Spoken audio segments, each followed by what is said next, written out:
Stretol som ju na eskalátore v shopping centre. Mladá, ešte stratená, životom unášaná ako list vo vetre. Miluje hudbu a filmy a sex, aj anielik, ale Charlieho. Sexy, ale stále ešte panna ako Britney.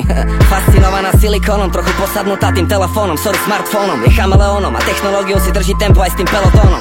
Sitcomy alebo Simpsonovci, jej život je v podstate fejtónom. Keď ju sa ponúkne citrónom, pije limonádu ale s bourbónom. A verí v najlepšiu budúcnosť, ale neverí kňazom ani ekonómom. Byť bohatý a šťastný je rozdiel ako medzi klaxónom a saxofónom.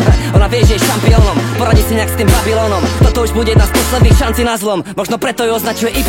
Jsem generace Y, nemusím nic a můžu všechno. A možností mám milion, taky zkouším po jednom. Že je ti to jedno, že se tě to netýká, snad přijde zlom. Že je ti to jedno, že se tě to netýká, si generace Y. V lete chcela ísť do Paríža, ale pôjdeme radšej my asi k moru. Tiež vôbec nemusí túto dobu chorú, ale neopúšťa sa, nemá problém ani s Mohamedom, ani s Ježišom. Má rada každého, ale je buddhistkou asi najviac z toho všetkého. Prisahám, že už rok viem, že je najväčšia zo všetkých. A presne ako ja tiež najradšej komunikuje cez texty. Žuruje a nikdy nespí, svoje pocity neskrýva, vždy hovorí, čo si myslí, no často jedná tak ako väčšina. To správne nevždy býva. Jsem generace Y, nemusím nic a můžu všechno.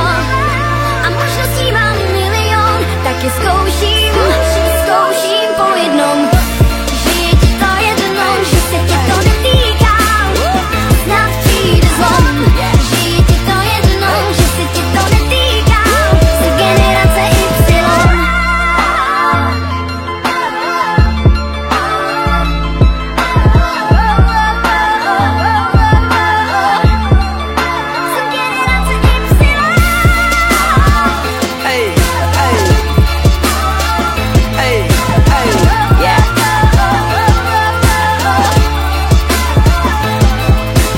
Vie, že môže byť kým chce a môže skoro všetko, ale nemusí nič. Užíva si čo má tu a teraz, vie, že dnes je tu a zajtra nemusí byť. Čas plynie stále rýchlejšie, ona chytená vo víre veľkomesta, ale v pohybe, takže robí chyby a chce Boha, ktorý ju za to nepotrestá. Ohňostroj na len 4. júla, aj dnešok je dňom nezávislosti. Nevadí zmena ani multikultúra, vyhýba sa iba nenávistnosti. Postaví archu jak Noé, ja sa tak rozhodla ako Neo. Bola domov jak E.T., Kevin sám doma trochu ničí, trochu tvorí, slovom horí.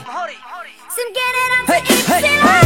jsem generace Y, nemusím nic a můžu všechno. A možností mám milion, taky zkouším po jednom. Že je ti to jedno, že se tě to netýká, snad přijde zlom.